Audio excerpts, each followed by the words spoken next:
Olá, sejam bem-vindos à TVC. Sou Daniel Herculano, você está no Clube Cinema. Hoje eu estou recebendo Andrés Liban, diretor e criador do Meu Amigãozão, que é uma série animada da Discovery Kids que agora ganha um longa-metragem. Andrés, seja bem-vindo à TVC e ao Clube Cinema. Obrigado. Estou muito feliz de estar aqui com vocês. Vamos conversar sobre o filme? Eu queria que você falasse um pouco da série, tá? E como surgiu a série até a gente chegar no longa-metragem que agora está estreando nos cinemas. Beleza. Então, a série, Meu Amigãozão, ela começou com um curta-metragem, na verdade. Um curta-metragem de 1 minuto, que foi um projeto contemplado por um edital super importante que surgiu em 2004. E ele fomentou curtas de 1 minuto para passarem na TVE. Na época era TVE, hoje é TV Brasil. E a gente tinha uma provocação que era o tema Meu Melhor Amigo. Daí que veio a ideia de fazer um menino que tinha como melhor amigo um elefante. E aí, no curta, a gente tinha uma historinha bem simples e ele acabou tendo uma boa visibilidade lá fora.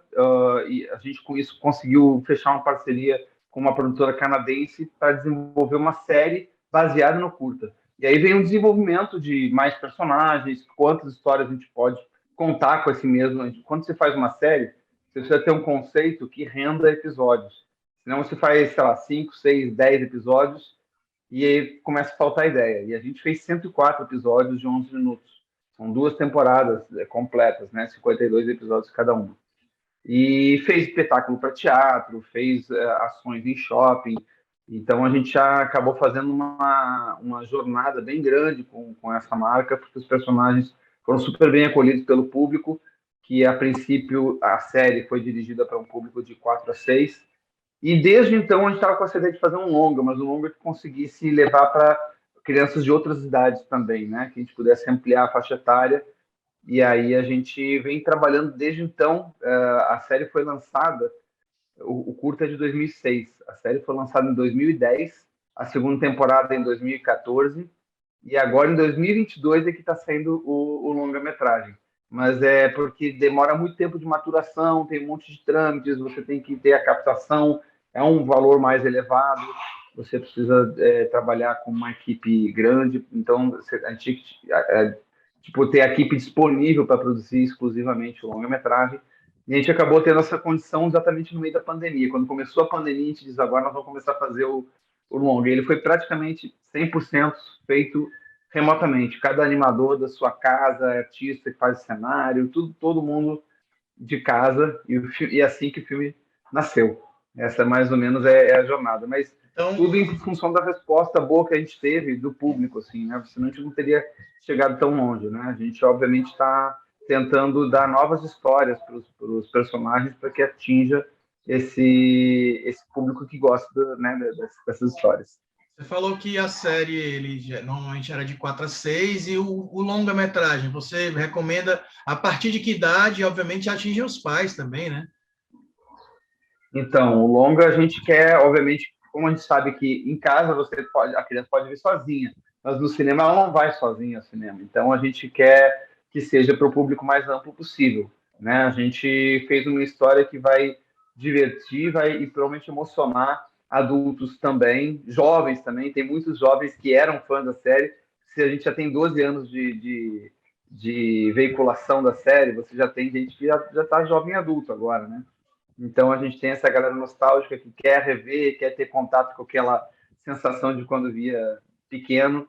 E a gente quis fazer um filme que conduzisse o espectador por várias emoções. A gente tem momentos de aventura, de perigo, tem momentos super emotivos. A gente tem muitas músicas inéditas. A gente tem 5 músicas inéditas que estão incríveis e foram todas orquestradas, né? Toda a trilha sonora do filme foi orquestrada, o que dá uma sensação de imersão na história muito maior. A gente fez a orquestração lá com a Filarmônica da cidade de Praga, Eu e ia também perguntar foi feito exatamente durante a sobre isso pandemia. também, né? Sobre a questão da trilha sonora, que eu acho que é uma coisa muito importante que a gente tem que falar sobre o seu filme, né? Dentro da produção que você Sim. falou, que foi feita basicamente remota, né? Como a gente está aqui conversando, Uhum. então você deve ter tido milhões de reuniões e de encontros com seus animadores, mas como é que foi essa conexão com a Orquestra Filarmônica de Praga para poder orquestrar o seu filme? Então, a gente tem a figura do nosso compositor, músico, que fez toda a parte musical do filme, que é o Christian Oyens. E ele é brasileiro, morando lá em Londres agora, né? E aí ele ficava em Londres, a gente fazia reuniões com ele. Essas músicas ele compôs quando ele ainda estava morando no Brasil, no Rio de Janeiro.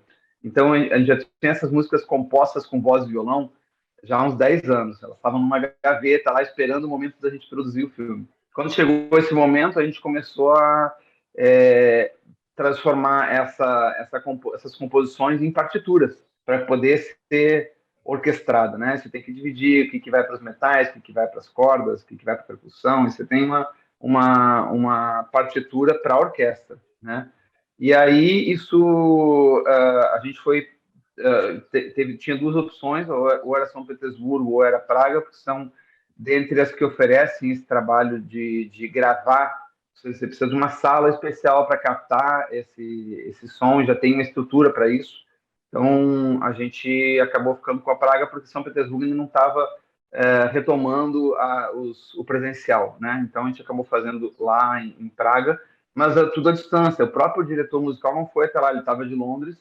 Ele ficava, como a gente está aqui agora, na distância, dando um ponto para um cara que traduzia para o maestro. A gente ouvia, eu acordava aqui às 4 da manhã para acompanhar, mas eu ficava, na verdade, falando, eu precisava, as minhas questões eu podia falar direto com o compositor, que ele era o cara que filtrava, ele é o cara que entende de música, né? Então eu precisava devolver para ele, ele falava com o maestro através desse tradutor, e era um telefone sem fio, mas que na hora você já via, tipo assim, cara, vamos gravar essa região aqui, essa área aqui de novo, porque deu acho que não subiu o suficiente, não sei o quê, e eles gravavam de novo e a gente continuava acompanhando tudo pela janelinha.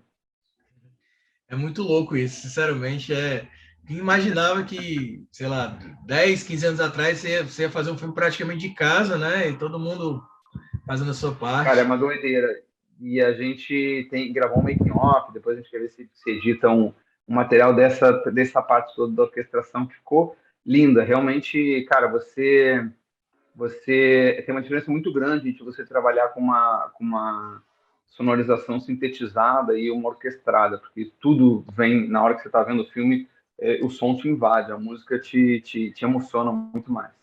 Como é que você consegue se olhar como profissional já de mercado de animação de muito tempo, André? Se você olhar para trás e olhar lá em 98, quando você abriu o estúdio Laboratório de Desenhos, que hoje é o 2D Lab, né?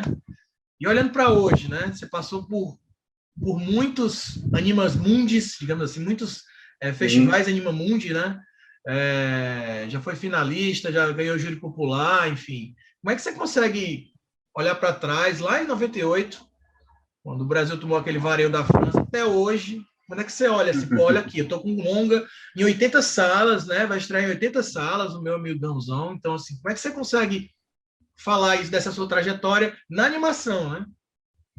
Então, sim, eu até posso ir um pouco mais longe, porque 98 é a idade do estúdio, mas eu comecei com animação ainda antes, eu comecei em 91, 92 a trabalhar com animação, eu tinha meus 16 anos, eu comecei adolescente e fui contaminado. Alguém disse que é um vírus que não tem cura. Quando o bicho te pica, você fica contaminado para sempre, essa vontade de fazer animação. Mas a parte boa é que é muito divertido. Assim, eu gosto muito de fazer isso. Eu sou animador de formação, né? Eu gosto de fazer animação, mas eu tive que aprender muito sobre a linguagem cinematográfica, tive que passar por vários, né? Tipo, eu cheguei a filmar acetato ainda na época, porque eu peguei a transição para o computador.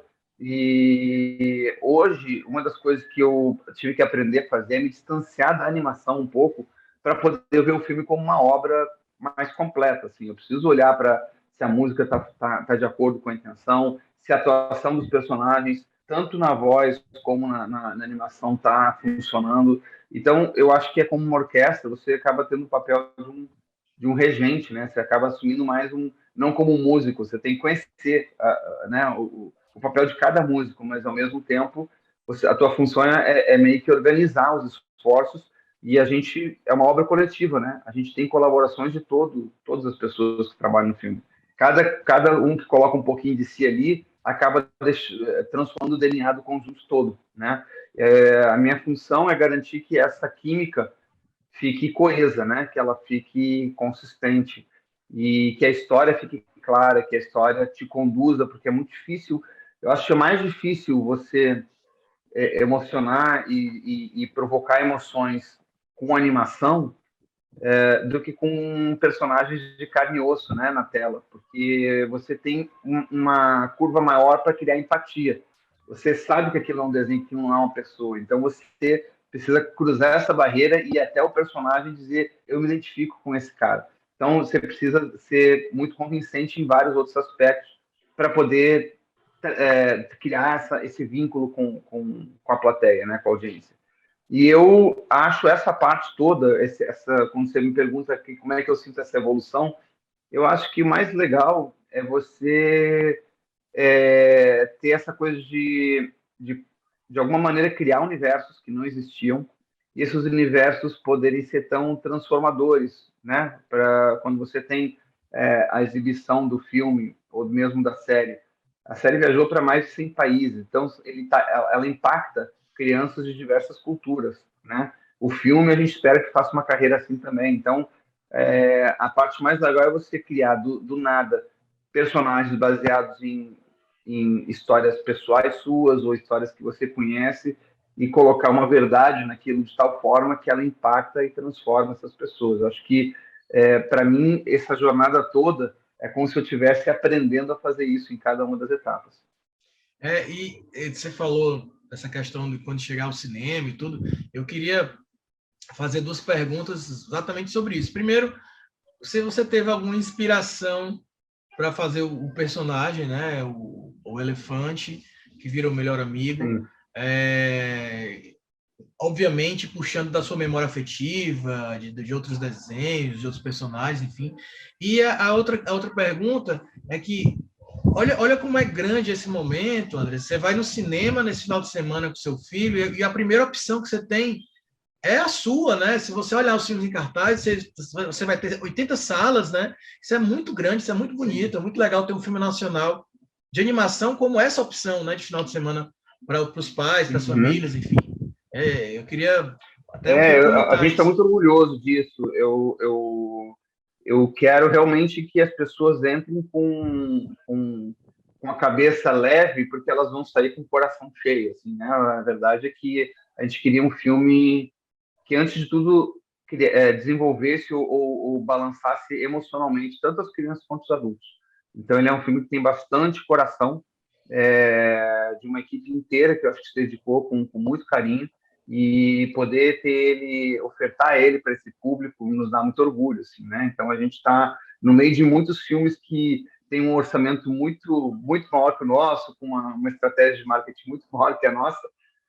A gente traz uma coisa singela que talvez os outros não tenham. Os outros vêm com uma máquina de efeitos e de ação, e a gente está tentando ir pela porta dos fundos, assim, de falar de coisas verdadeiras e com um visual que consiga nessa simplicidade também tocar. Tem um trabalho muito bacana de cor com a música, que eu acho que a gente e tem uma coisa na atuação dos personagens também que eu acho que eles são muito carismáticos, muito cativantes. Então, acho que eu espero que seja emocionante para essa plateia.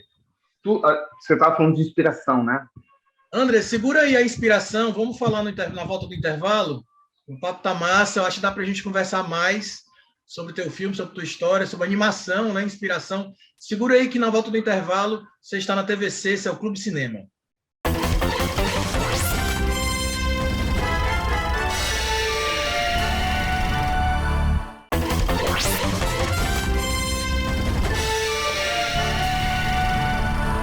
Voltamos, você está na TVC, eu sou Daniel Herculano, esse é o Clube Cinema, e vamos voltar a conversar com o Andres Liban, que está lançando o Meu Amigãozão, o filme, tá? Uma animação nacional, pessoal, que vai estrear em 80 salas. Olha só, é essencial a presença do público, tanto nas pré-estreias quanto na estreia, e ter uma animação nacional, tá? Disponível para as famílias, para os filhos, enfim. Andres, a gente estava falando no outro bloco sobre inspiração. Me fala sobre a tua inspiração para fazer esse personagem, né? Esse filme, essa série, esse filme, enfim. E quais são teus filmes prediletos de infância? Fala um pouco. Cara, eu tenho. Acho que a gente acaba reciclando muita coisa do que a gente absorve, né, na infância. E eu, eu tenho. Eu acho que eu tenho várias influências. É difícil dizer o que pesou mais para produzir, para criar esse conteúdo, mas eu tenho meus heróis de infância, cara. Eu gostava muito de ver Zorro, né? Aquele preto e branco, sabe? Não era animação, mas era filme. Eu gostava. Meu herói favorito era o Zorro. Eu adorava ver o herói que não tinha superpoderes e que era super simpático. A gente, o que mais? Eu lia muito os quadrinhos do Karl Barks, né, da Disney, as histórias do Tio Patinhas e do Pato Donald, que iam por aventuras por todo o planeta, né, aventuras que eram super eram fictícias, mas eram épicas, e eu acho que isso acaba trazendo um pouco do que a gente faz na série e no filme. Os personagens se aventuram por lugares e têm aventuras meio que épicas. E eu acho que a coisa mais forte do que eu gostava, principalmente na adolescência, de acompanhar, era o Calvin Haroldo. Calvin Sim. Haroldo é do Bill Watterson, né? E é um quadrinho que ele nunca quis transformar em animação, né? Uma coisa que muitos fãs queriam ver isso numa animação e achavam que isso era uma linguagem que ia se perder, o que ele tinha no quadrinho ele não ia conseguir reproduzir em animação. Então, talvez seja uma maneira de expurgar essa vontade de ver aquilo animado. Então, você vai ver que tem muitas referências do Calvin no que a gente faz com os nossos personagens, porque tinha uma coisa que era muito curiosa ali no Calvin. Ele era um quadrinho sobre uma criança, um universo totalmente infantil, mas para adulto, né? Era uma coisa que você entendia psicologia infantil, ele aplicava a psicologia com os pais, então tinha uma coisa muito inteligente por trás, né? E a gente não era exatamente o que a gente queria fazer, a gente queria falar com a criança, mas a gente queria que tivesse um viés pedagógico, vamos dizer assim. Não é uma história educativa, não é uma coisa onde a gente tem uma lição de moral no final, nem nada, mas a gente queria, de alguma maneira, dar ferramentas para crianças que tivessem dificuldade para socializar, porque é uma faixa etária que ela começa a frequentar novos círculos sociais e pode ser que ela não aceite tão bem ter que dividir o brinquedo, esperar a vez, entender uma fila, saber que o teu espaço termina quando começa o do outro. São coisas que podem ser muito difíceis de você assimilar num primeiro momento. E tem crianças que têm dificuldade para a escola, porque ela, em casa ela reina, tem as atenções todas para ela, né?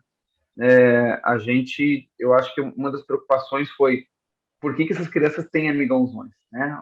Esse amigãozão, na verdade, ele é uma parcela dele mesmo com a qual ele dialoga para poder entender esse mundo, entender que essas dificuldades, em algum momento, você vai superar elas, você vai amadurecer, e enquanto isso não acontece, você tem essa troca, né?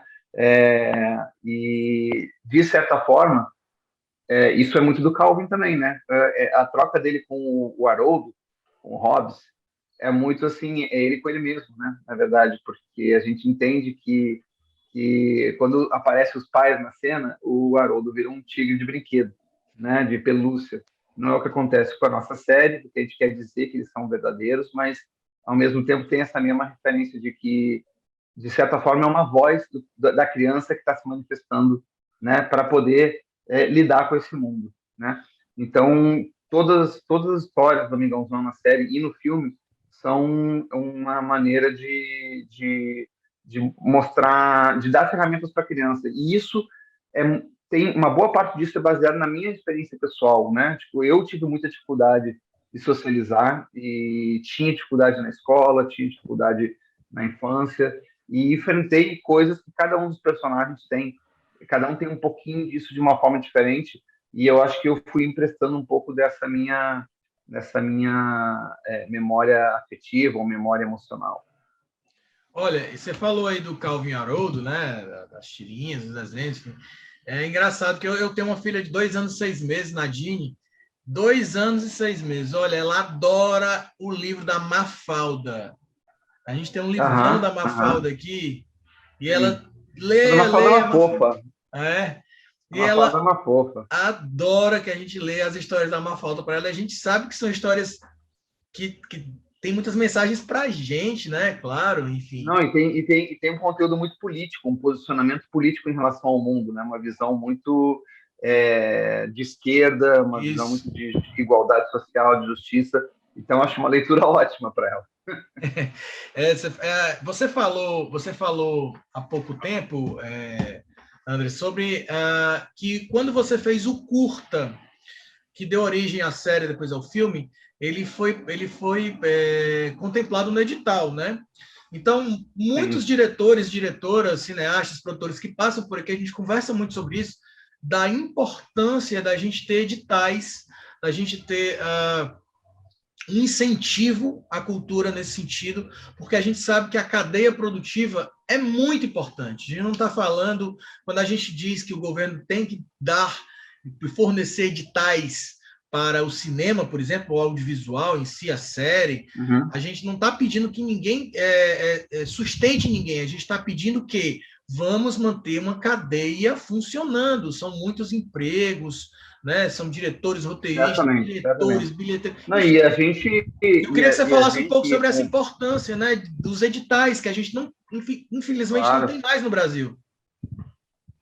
a gente teve um momento muito bom de fomento a essa produção, e esse momento deu uma estagnada. A gente vai ver esse ano muitos filmes brasileiros de animação saindo em cartaz, vão ter vários, a gente sabe que vai ter pelo menos 10 filmes de animação que ou já saíram ou que vão estar em cartaz, e é uma coisa inédita e provavelmente nunca ou não vai se repetir tão cedo, porque é muito difícil. Em qualquer país você não vê tanta produção, né? É uma coisa que acabou gerando esse resultado é por conta de uma demanda reprimida, de uma dificuldade de produzir ao longo de alguns anos, né? Como eu te falei, o Meu Amigãozão é um filme que já começou a ser desenvolvido há mais de 10 anos e só agora a gente está lançando.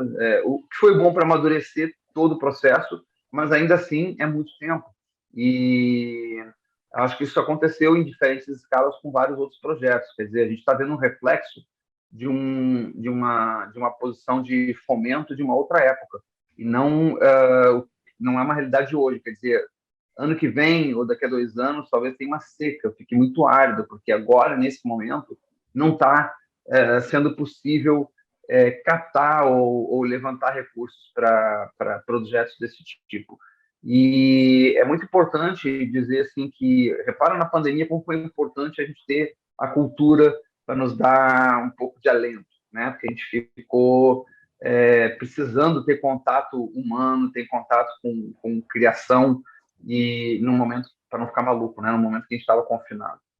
E fora isso, você tem o entendimento. Se você olhar para os países que mais produzem filmes de animação, começando pelos Estados Unidos, mas a gente tem o Japão também, que talvez sejam as únicas indústrias que se sustentam de forma privada, sem estímulo, sem fomento governamental. Eles já tiveram apoio no passado para poder chegar onde estão, né? Então, houve um entendimento de que isso era estratégico para os países. E você pode ver como é massiva a exportação de cultura americana através dos filmes, como eles se impuseram culturalmente no mundo através dos filmes, como a bandeira americana aparece, como os super-heróis aparecem, como os ataques alienígenas acontecem todos na Casa Branca e por aí vai, né? Quer dizer, a gente tem muito forte aí entendimento da soberania do país pela cultura que foi de certa forma imposta por filmes, né? E isso também no Japão acaba se impondo o estilo do anime, que apesar de a gente falar que é um estilo, ele na verdade é um universo de estilos dentro do anime. A gente vê que ele acaba vendendo a cultura de um povo, de um país. Você sabe de onde veio aquilo. Se alguém faz isso fora do Japão, acaba dizendo, pô, ele está se influenciando por essa cultura, e isso reflete. Você imediatamente respeita o país por conta disso e reconhece e propaga a cultura desses lugares. E a gente está tentando fazer isso também. A gente está formando plateias. Quando a gente faz um filme para criança ou uma série para criança e a gente exporta para tantos países, como é o nosso caso, no caso da série, a gente está trazendo um pedacinho da nossa cultura e, apesar de serem histórias universais, porque senão a gente não dialoga, você traz um pouquinho do comportamento, da cor, do lado da arquitetura, da natureza, de como é que é o paisagismo, das atividades favoritas de quando você é criança. Esse imaginário todo é cultural e ele é exportado, né? Você mostra um pouco de como é que são as coisas para uma criança brasileira. E é isso que eu acho que é importante a gente entender. Não é você simplesmente aceitar que, bom, já existe bastante conteúdo lá fora, muito melhor do que a gente produz, porque os orçamentos são 3, 4 vezes maior. Mas será que tecnicamente ser melhor quer dizer que eles têm melhores histórias? Será que eles estão fazendo melhor para a sociedade do que os filmes que são feitos com orçamentos menores? E aí vem essa questão, né? A gente quer ter que valorizar que tipo de, de sociedade a gente quer para o futuro e que tipo de informação é interessante trabalhar a cada história que a gente consegue produzir. Andrés, as duas últimas perguntas. A primeira é a mais polêmica de todas. Disney ou Ghibli? Poxa, eu não ficaria tendo que escolher. Eu acho que existe uma hierarquia, na verdade, né? A Disney, eu acho que já está hoje mais, em termos de linguagem, ela ficou um pouco mais obsoleta porque as coisas vão se renovando. O Ghibli representa uma coisa um pouco mais moderna por conta da linha de tempo só, né? A Disney instaurou um estilo um tipo de narrativa muito particular que acabou sendo vanguarda numa época e hoje não é mais vanguarda. Hoje é o lugar comum, vamos dizer assim, né? O Ghibli, eu acho que também tem essa mesma coisa. Ele impôs uma narrativa totalmente diferente, um tipo de contar, uma maneira de contar a história muito mais baseada em sensações, em personagens e na imprevisibilidade, né? Para onde que a história está indo. E eu acho que isso abre muito o seu lado mais criativo quando você está assistindo, né? Eu acho que tem outros trunfos, né? Eu acho que a Disney tem sempre a coisa do trunfo da emoção, de conseguir contar histórias que te envolvem, emocionam. O Ghibli, eu acho que ele tem muito mais a coisa de te encher os olhos e o coração de uma outra maneira, que vai muito pela criatividade, pela coisa de abrir os poros, né? Deixar a coisa de todas as possibilidades podem acontecer a cada minuto. Então, eu não escolheria entre um e outro. Eu acho que seria uma sacanagem, mas eu gosto muito de ver coisas que se arriscam, né? Nem é o nosso caso. A gente fez um produto que, na verdade, ele segue um caminho mais tradicional, até porque você trabalhar com uma equipe muito grande facilita quando você tem um tipo de criação que as pessoas vão se moldar de alguma maneira, adaptar o seu estilo para aquele ali. Eu acho um pouco mais simples. Quando você tem uma coisa muito ousada, você precisa treinar muita gente para fazer uma coisa muito particular, então dá um pouco mais de trabalho. Mas eu gosto muito de ver filmes que se arriscam, né? Eu acho que isso é muito importante para você criar diversidade. Mas tradicional é bom também, então vamos falar do nosso tradicional, do meu amigãozão. Amigãozão, o filme. E eu queria que você tem mais ou menos uns 2 minutinhos para poder convidar todo mundo, falar um pouco mais sobre eu sei o quanto você está feliz de ter esse filme em cartaz, e quanto está feliz. A gente percebe na conversa, sabe, o seu orgulho desse produto. Então, você tem aí alguns minutinhos para a gente encerrar esse bate-papo maravilhoso, para falar um pouco e fazer o convite para as pessoas. Legal. Bom, gente, o filme, para quem já conhece os personagens, vai se deleitar porque você vai ver exatamente o que você já conhece deles, só que com mais profundidade, você vai conseguir entrar mais na emoção dos personagens, vai conseguir mais fundo nos problemas que eles estão enfrentando. A gente tem, para cada criança, questões de autoconfiança que são trabalhados no filme. Tem a presença de um vilão que vai afrontar essa autoconfiança, e é sobre isso. Você vai perceber que é sobre você acreditar ou não em você mesmo, e aí a gente tem o vilão que coloca eles em xeque. Pela primeira vez a gente está tendo um vilão, a gente nunca teve um vilão na série, então é uma grande novidade do filme também, que foi dublado pelo Guilherme Briggs. E a gente tem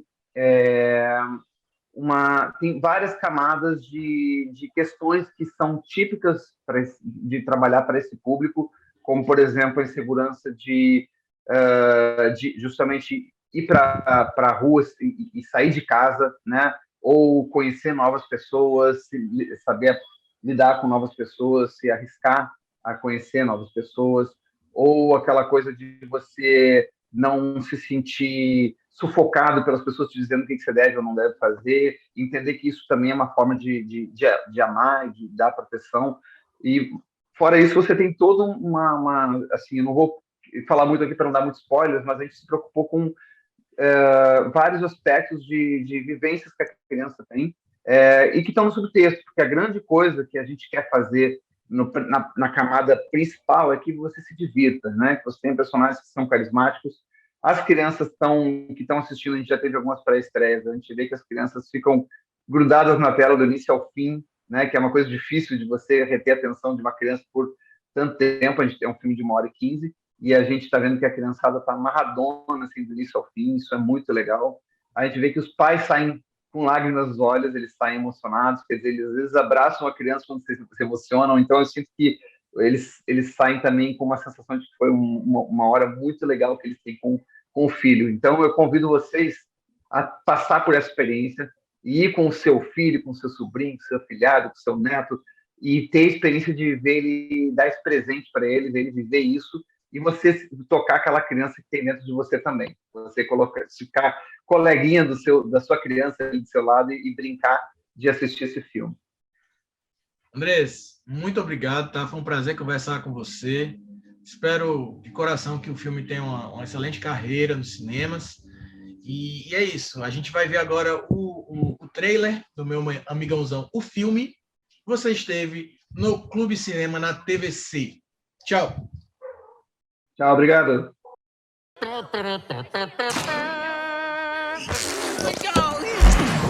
Num mundo da imaginação, muito, muito distante, Golias e sua turma vão conhecer novos amigos. Eu quero saber se são amigãozões. Claro! Pode apostar! Sim, sem dúvida. E enfrentar um vilão muito malvado. Muito malvado! Ele levou Golias, o Bong e a Nessa pra Montanha Gigante. Pra mim, isso parece mais um plano doido daquele Duvidudum. E foi o Duvidudum. Alguém tem que nos ajudar. Mas quem? Eu fiz alguns amigos. Vocês vão se amarrar. Sei que o Yuri vai bombar. Ele tem o dom, é muito bom e vai arrebentar. Prepare-se para embarcar na maior aventura de todas. Somente nos cinemas. Meu Amigãozão, o filme 12 de maio, em um cinemãozão perto de você. Pessoal, a dica de hoje do Clube Box são filmes de animação. Então eu vou invadir aqui a gaveta dos filmes de animação da minha filha, da Nadine, tá? Vem cá. Vou indicar para vocês, primeiro, um filme da Ghibli, né? Já que a gente estava conversando com o Andrés. E olha aqui, ó. Túmulo dos Vagalumes, tá? Filmaço do estúdio Ghibli. Vou indicar outro aqui também. Muito bom, ó, Coraline e o Mundo Secreto. Esse aqui ela ainda vai assistir, tá muito novinha ainda, mas vai assistir ainda. Mais um, vamos indicar agora um da DreamWorks. Adoro esse filme aqui, ó. Formiguinhas, uma animação muito legal, tem a voz do Woody Allen, Sylvester Stallone, muito divertido. Agora vamos para da Pixar mesmo, né? Monstros S.A., olha só, Monstros S.A., fantástico, Monstros S.A. E para finalizar, O Gigante de Aço. O Gigante de Aço também, que é um filme maravilhoso, tá? Espero que vocês tenham gostado. Esse foi o Clube Cinema na TVC e a gente se fala. Valeu!